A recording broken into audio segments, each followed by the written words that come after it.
Hi, my loves. Welcome back to the Starscartel channel. If you don't know, I am Star. Today, I'm here with a dream. In this dream, I am going around and I'm helping people pass a test. Okay, so I'm going around helping people to pass a test. However, towards the end of the test, each person is tested to see if they would sell themselves morally in order to win. Okay, so basically, when I say this, y'all know, like I said, I'll be summarizing my dreams. My dreams are really long and extensive, but it's kind of hard to put each word down, especially as I'm halfway asleep. But it will be like, let's say someone that's getting tested um on greed, okay? And this person likes to do something, there's something that they can do, or there's something that they want, okay?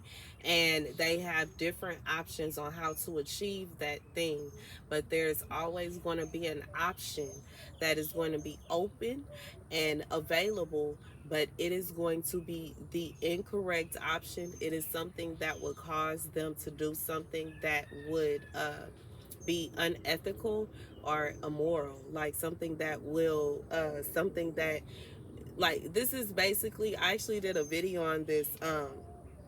This is basically what someone would do, in a sense, to say, like, to sell their soul. Like, it's not exactly doing that, but basically doing, compromising yourself, putting yourself in a position that you don't want to be, doing something that you really don't want to do, in order to get something. Like, God is saying that it will be some kind of evil way to win, okay? However, in this dream, I would explain to them that there is a way that they could win by strategizing, okay? And they are excited because they realize that they don't have to get taken advantage of to receive what they want, okay?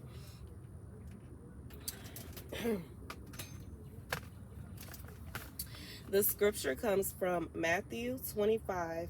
The reign of God can be likened to 10 bridesmaids who took their torches and went out to welcome the groom. 5 of them were foolish, while the other 5 were sensible. The foolish ones, in taking their torches, brought no oil along, but the sensible ones took flasks of oils as well as their torches. The groom delayed his coming, so they all began to nod, then to fall asleep. At midnight, someone shouted, "The groom is here. Come out and greet him." At the outcry, all the virgins woke up and got their torches ready. The foolish one said to the sensible, "Give us some of your oil. Our torches are going out." But the sensible ones replied, "No, there may not be enough for you and us. You had better go to the dealers and buy yourself some." While they went off to buy it, the groom arrived, and the ones who were ready went in the wedding with him. Then the door was barred. Later, the other bridesmaids came back. "Master, Master," they cried, "open the door for us." But he answered, "I tell you, I do not know you." The moral is, keep your eyes open, for you do not know the day or the hour. Okay, so here's the message, y'all, okay?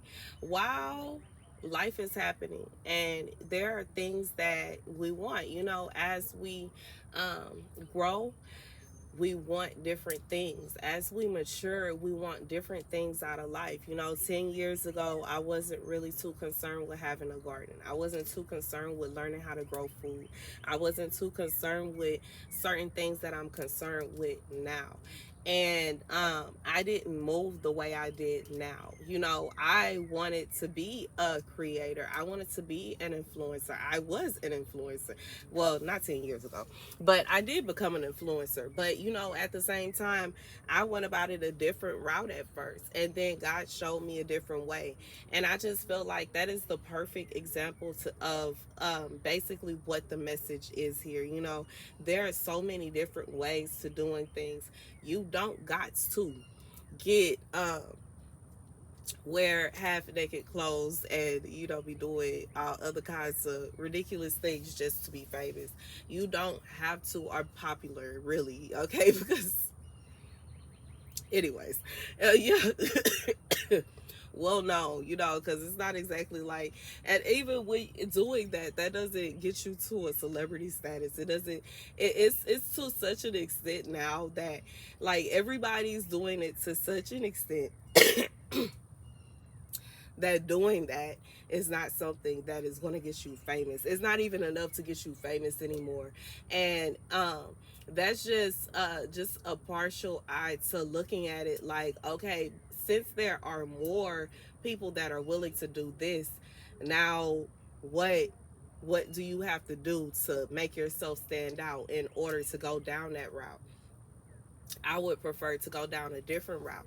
I would prefer to, just to move differently. And I feel like that's what God is saying with this. Like, sometimes in life we think that it's only one way to skin a cat. Ain't that the way? Like, that's the saying. It's more than one way to skin a cat. That's basically what it is. Like God has said, it's more than one way to get that done. It don't have to just be getting done that way. It's other ways that we can go ahead and handle that. And I just feel like that's what God is saying. God is saying that they're and to use wisdom with it as well. In this scripture, the the bridesmaids, they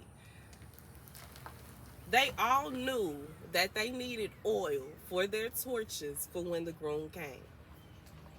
Half of them said, I need to make sure that I got this together before I get there. The other half were like, maybe I'll use somebody else's oil. We'll see what happens. And I just feel like that's what God is saying. Sometimes we choose the other option because it looks easier or it looks simpler. I don't feel like going to buy no oil right now. I don't feel like going to the store right now. I would rather just ask such and such if I could use some of her oil. And, not really thinking about the consequences, just like in a story of what if it's not enough oil for both of us. I'm not going to be able to share with you. And I just feel like God is saying that when you are making decisions, like basically like when you get ready to create a business and you are thinking about what you want to do, and or whatever it is that you're trying to get, or when you're thinking about you want a husband, you want a wife, and you're thinking about what you are going to do, how you're going to do it, or how you're going to go about it. God is saying there's more than two ways to do things. Yeah, you could be the type of person, you want to get you a man, you want a husband, and you decide that you're going to wear the skippiest outfits, and you are going to go all out, and you going everywhere where men are. You there, you are putting yourself out there. You don't care, like it to an extent. Now, like I know some women will do to an extent that they will even be willing to take somebody else's husband or try to take somebody else's husband. And I just feel like God is saying, yeah, you could go that route. It's open. We have free will. We can do whatever we want to do. But in reality, is that right? In reality, is that going to provide you the best outcome? Because y'all, how you get it is how you lose it. You know what I'm saying? If it's a situation like that, I just feel like God is saying sometimes, I hear God say sometimes men climb great heights and then they endure a great fall. Okay. And it all depends on how you climb there. How did you get there? What did you do to get there? What it like and a lot of times, sometimes people, when they want to get to the top, they step on other people and they kick other people. And God is saying, you have to be careful of the choices you make and the decisions you make in life, because the very person that you kicked might be somebody that could help you. That's just like in the story of Job, when Job was going through it, and some of his friends were laughing and mocking him and telling him he wasn't a true man of God. And that looked easy. It was easy for them to, instead of trying to understand what their friend was going through and to try to relate to him and try to sympathize with him, instead of doing that, they chose to mock him. And they didn't realize by mocking him, they were mocking God. And in return, it did a complete 360 on them. They had to endure a complete 360 type situation because of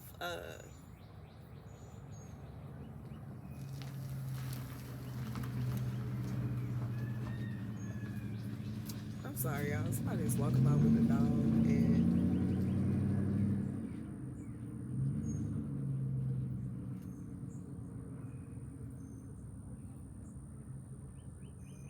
And Okay.